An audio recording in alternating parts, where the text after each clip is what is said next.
میں آپ سے سب سے بلکہ پوچھنا چاہوں گا واٹس یور فیوریٹ ذکر؟ ویسے تو بہت سے اذکار ہیں لیکن واٹس یور گو ٹو ذکر کہ جب آپ فری ہوں اور آپ آڈینس کو بھی بتانا چاہیں کہ جی ہاں یہ آئی لو دس ذکر. اچھا علی بھائی، میں آپ کو بتاؤں کہ ایک پریکٹس جو میری پہلے بھی رہی ہے اور اب زیادہ ہو گئی ہے، وہ یہ ہے کہ جب بھی میں ذکر کرنا شروع کرتا ہوں نا اللہ سبحانہ و تعالیٰ کا، تو میں استغفر اللہ اور اللہم اغفر لی سے آگے نہیں جا پاتا. اللہ، کیونکہ میں نا میرا دل کرتا ہے اللہ سبحانہ تعالیٰ کا ذکر کرنا. سبحان اللہ. اور میں اپنا محاسبہ جب کرتا ہوں نا کہ میری عبادات کا، نماز کا جب میں محاسبہ کرتا ہوں تو میں استغفر اللہ اور اللہم اغفر لی سے آگے نہیں جا پاتا. سبحان اللہ. کہ میں اللہ تعالیٰ کا استغفار کرتا رہتا ہوں کہ اللہ تعالیٰ مجھے معاف کر دے، تاکہ میں اس کے بعد چاہتا ہوں کہ میں سبحان اللہ، الحمدللہ، اللہ اکبر، لا الہ الا اللہ، اور رسول اللہ صلی اللہ علیہ وسلم کے اوپر بھی درود، اللہم صلی علی محمد. لیکن میں نے recently I find myself just saying اللہم اغفر لی، اللہم اغفر لی یا استغفر اللہ. تو پرسنلی آج کل جو ہے نا، اگر میرا ذکر جو سب سے زیادہ یہ ہے تو وہ یہی والا ہے، اور وہ میری پرسنل جو اسٹیٹ ہے آج کل جس میں میں اپنے آپ کو پاتا ہوں اس وجہ سے. اینڈ اکارڈنگ ٹو حدیث جو کثرت سے استغفار کرے گا اللہ اس کے تمام جو ہے وہ. ابن تیمیہ رحمہ اللہ سے کسی نے پوچھا نا کہ اللہ کی تحمید زیادہ بہتر ہے کہ استغفار زیادہ، تو آپ نے اس کی بڑی پیاری مثال دی. آپ نے کہا کہ جب آپ نے کسی کو کسی جگہ پہ پرفیوم لگانا ہو کسی کپڑے کو، تو سب سے پہلے you have to wash it.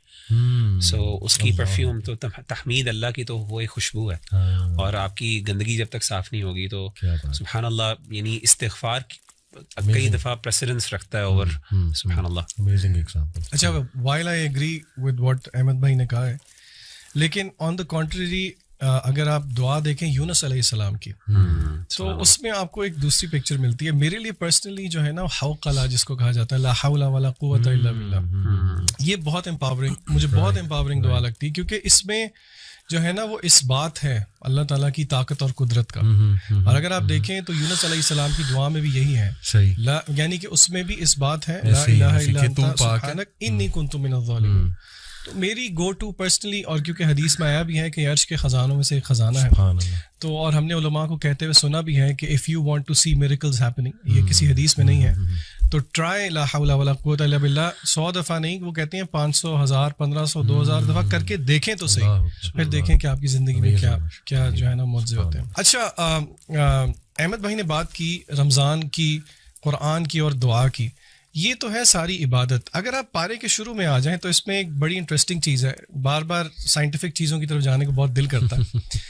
اللہ تعالیٰ نے قرآن مجید کے اندر جو ہے وہ ایک طریقہ رکھا، اور وہ کس چیز کو ثابت کرنے کے لیے رکھا کہ آخر اللہ کی عبادت کیوں کی جائے. یعنی کہ وہ کیا دعویٰ ہے جس کے بعد اللہ تعالیٰ کہتے ہیں اچھا کیونکہ ایسی بات ہے اسی لیے میری عبادت کرو. اللہ تعالیٰ نے ہمیشہ توحید ربوبیت کو کلیم کر کے آگے پھر کہا ہے دیر فار ورشپ می.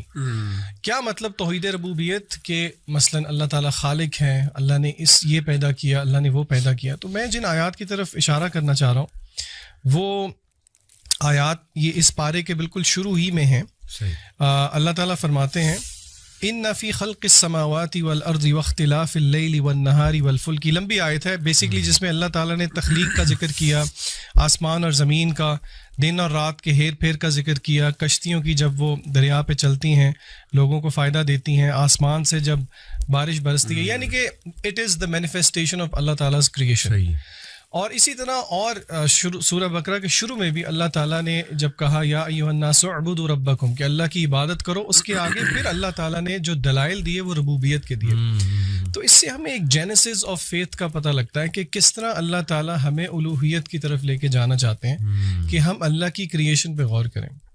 دیکھیے یہ تھیوریٹیکل بات نہیں ہے. آج کل اس کو اگر ہم پریکٹیکلی مینیفیسٹ کریں تو ہم سوچیں کہ وہ کون سی چیزیں ہیں جو کہ ہنڈرنس ہیں میرے اور آپ کے لیے کہ ہم غور و فکر کریں اللہ تعالیٰ کی تخلیق میں.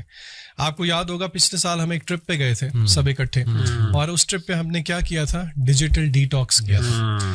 اور ہم نے رات کو بیٹھ کے سب نے لیٹ کے، آپ کو یاد ہوگا آسمان کی طرف کوئی گھنٹہ 1.5 گھنٹہ جو ہے وہ تاروں کو آبزرو کیا تھا، سورہ ملک سنتے، اور ہم سب نے ایگری کیا تھا کہ اس طرح ٹائم نکال کے اللہ کی کریشن کو شاید ہی ہم کبھی آبزرو کرتے ہیں. بالکل صحیح. تو ہم اپنے بہن بھائیوں کو یہ مشورہ ضرور دیں گے کہ آپ کبھی نہ کبھی اپنے آپ کو تھوڑا سا کٹ آف کر کے اس پہ غور و فکر ضرور کریں, کیونکہ اللہ تعالیٰ نے اس کو دلیل بنایا ہے اپنی الوہیت کے لیے. تو I think this is very empowering. ویسے یہ جو ربوبیت آپ نے بات کی, اٹس اے بیوٹیفل کانسیپٹ. اس کو اگر تھوڑا سا اور ہم آڈینس کے لیے ایکسپلین کر دیں تو بڑا امپاورنگ ہوگا کہ ایگزیکٹلی توحید الربوبیہ میں کیا کیا جو ہے وہ آتا ہے. میرے خیال سے شیخ مغیرہ سے میں ریکویسٹ کروں گا کہ آپ ربوبیت پہ تھوڑا سا ذرا ایلیبوریٹ کر دیں پلیز.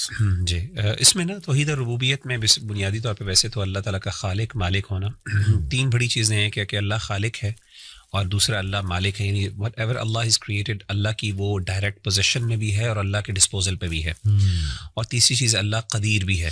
یعنی یہ تین, الملک والقدرہ اور ایک خلق, یہ تین بڑی کوالٹیز عام طور پہ توحید الربوبیہ کے اندر کوٹ کی جاتی ہیں.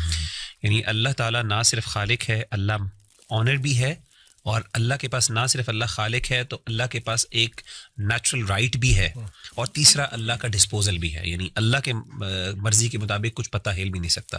یہ تین کوالٹیز جو ہیں یہ پرائمریلی ایک توحید الربوبیت کا کانسیپٹ ہے, اور میں سمجھتا ہوں جس بندے کے اندر توحید الربوبیہ کا کانسیپٹ صحیح معنوں میں انٹرنلائز ہو جائے نا, وہ کبھی بھی شرک نہیں کر سکتا, کیونکہ توحید الربوبیہ necessarily necessitates actually in fact to الوہیہ. اور یہی اللہ تعالیٰ نے ہمارے ہاں عام طور پہ بعض دفعہ یہ کہہ دیا جاتا ہے کہ توحید الربوبیہ بندے کا پرفیکٹ ہے, توحید الوہیہ نہیں. صحیح اس میں جو محققین کی رائے وہ یہی ہے کہ توحید الربوبیہ اگر ایگزمپلری ہو تو it should necessarily lead to توحید الالوہیہ. اور جو بندہ ایکچولی میں انٹرلائز کرے کہ مالک بھی اللہ ہے, خالق بھی اللہ ہے, اور قدرت بھی اللہ کی ہے, تو یہ ساری چیزیں باقی why is anyone a third person worthy of worship in that?